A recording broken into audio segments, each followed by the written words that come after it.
Bonjour, je suis Thomas Brest de BMSP, spécialiste Autotask et je vais vous faire un petit tutoriel. Donc aujourd'hui on va regarder comment modéliser un contrat de leasing dans Autotask. Donc un contrat de leasing, ça a la petite particularité qu'on vend du matériel à un client mais qu'il est facturé à quelqu'un d'autre, en particulier le leaser. Alors, comment faire ça? Donc déjà, on va aller dans l'admin et on va créer dans les services, donc dans produits et services, une petite ligne de produits fictifs qu'on va utiliser quand on va avoir un contrat de financement. Voilà, je l'avais déjà fait là, mais on va le refaire pour l'exemple. Donc je vais l'appeler ça, hop là, contrat de leasing.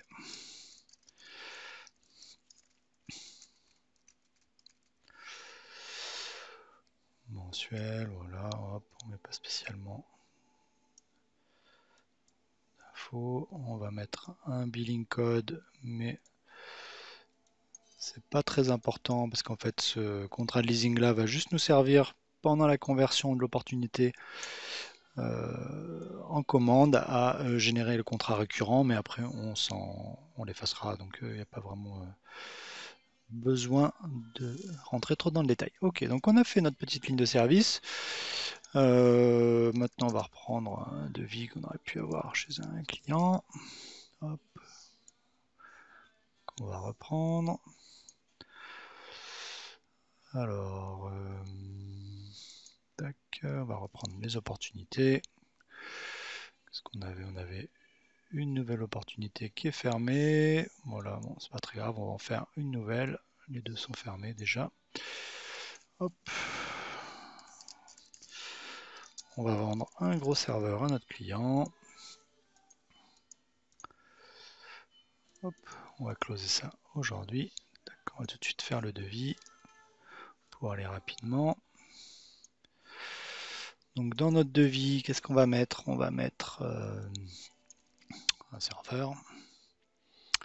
Hop, on va aller chercher notre produit. Tac. Voilà. On va prendre un serveur HP ou Dell, peu importe. Voilà, on a un prix, on peut mettre un peu plus. Allez, on va le vendre à 3500 € et on va l'acheter 2400. Voilà. Là, je mets juste un seul article, mais vous pouvez mettre autant d'articles que vous voulez, une prestation d'installation, etc. Tout ce qui est one shot. Et maintenant, imaginons que vous voulez, donc vous avez gagné cette opportunité et vous avez signé ça en leasing. Donc ce qu'il faut faire à ce moment-là, avant de convertir l'opportunité, de la gagner, c'est de rajouter une ligne de service sur le devis. Donc on va prendre le contrat de leasing. Hop. Tac. On va fermer. Voilà, donc on a ce petit contrat-là qui est à 0. Hein, il nous sert juste, vous allez voir tout de suite à quoi. Hop. Donc maintenant on va rouvrir l'opportunité. Donc on retrouve notre opportunité avec donc, le serveur et la petite ligne de service sur le contrat leasing. Donc je vais gagner l'opportunité. Voilà, le petit assistant, on a tout gagné. On va faire next. Voilà, donc c'est là que c'est très important. On va choisir ici de créer un nouveau contrat récurrent et on va l'appeler leasing du gros serveur. Voilà, tac. On va éventuellement y mettre des dates. Voilà, moi je vais faire démarrer au 1er septembre. C'est mensuel, mais ça pourrait être trimestriel, hein, en fait, comme vous voulez. Je peux mettre mensuel sur 36 mois, par exemple. Tac. Voilà. Donc ce contrat-là, on ne va pas l'utiliser pour facturer en récurrence, hein, c'est juste pour avoir la trace, mais quand même c'est bien de pouvoir garder l'info des dates de début, de fin, comme ça on peut anticiper le renew, etc. et quand est-ce qu'il faut rendre le matériel. On a coché ça, éventuellement vous pourriez créer un ticket pour l'install, etc. Ce qui va être par contre très important, c'est de bien choisir ici Contract Charge en New Contract. Si jamais le client avait déjà un leasing, vous pourriez éventuellement aller rechercher le contrat existant. Voilà, on va dire qu'on part de 0. On va faire Next.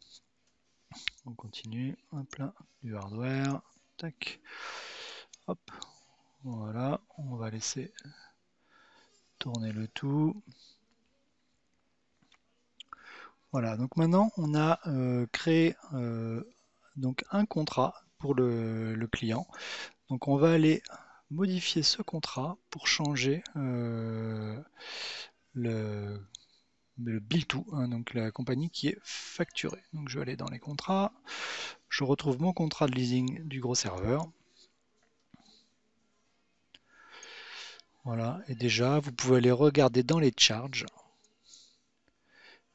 Et donc c'est un peu l'astuce, c'est qu'on trouve la charge du serveur, elle est directement ici rattachée au contrat.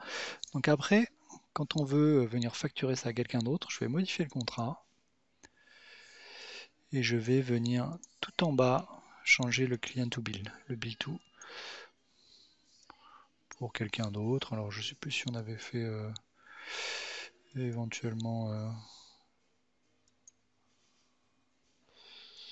une société de leasing. Non, c'est pas grave, on va prendre peut-être AF comme financement.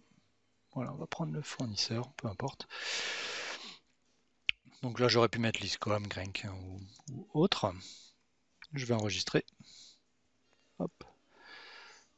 Tac. Voilà. Donc là, on a bien changé le client to bill du contrat. Donc maintenant, on va revenir dans la partie facturation. Donc on va aller dans la Proof Post. Donc on va aller dans la Proof Post, dans les charges, hein, c'est du matériel. Hop, là on peut éventuellement chercher, je pense qu'on devrait tomber dessus, sinon je pourrais éventuellement filtrer par le nom du client. Voilà, donc là je retrouve ma ligne avec le leasing du serveur, donc on voit bien que ça a été rassocié à un contrat, j'ai les prix, etc. Donc ça je vais le valider. Donc là pour l'instant on voit que c'est toujours au nom du client, je vais l'approuver. On va aller dans la facturation. Hop. Et maintenant, vous pouvez voir qu'en fait, la ligne de 3500, elle est directement mise au nom du leaser, donc fournisseur. Donc je vais processer la facture. Hop, process.